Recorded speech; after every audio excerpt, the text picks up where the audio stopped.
Welcome to Madasaling Pinoy, your prayer partner.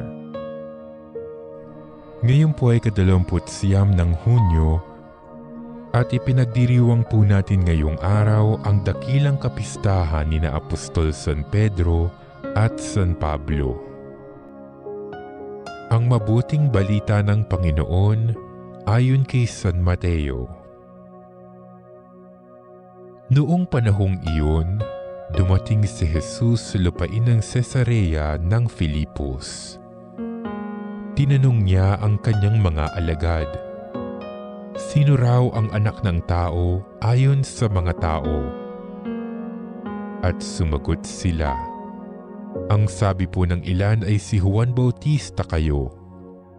Sabi naman ng iba, si Elias kayo. At may nagsasabi pang si Jeremias kayo o isa sa mga propeta. Kayo naman, ano ang sabi ninyo? Sino ako? Tanong niya sa kanila. Sumagot si Simon Pedro, kayo po ang Kristo, ang anak ng Diyos na buhay.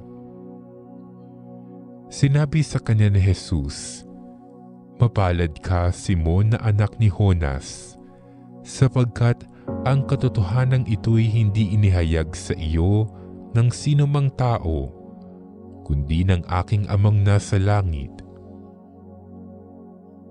At sinasabi ko naman sa iyo, ikaw ay Pedro, at sa ibabaw ng batong ito ay itatayo ko ang aking simbahan, at hindi makapananaig sa kanya kahit ang kapangyarihan ng kamatayan.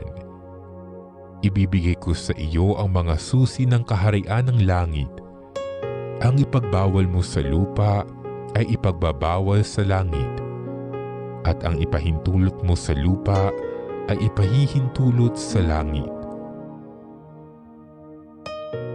Ang mabuting balita ng Panginoon.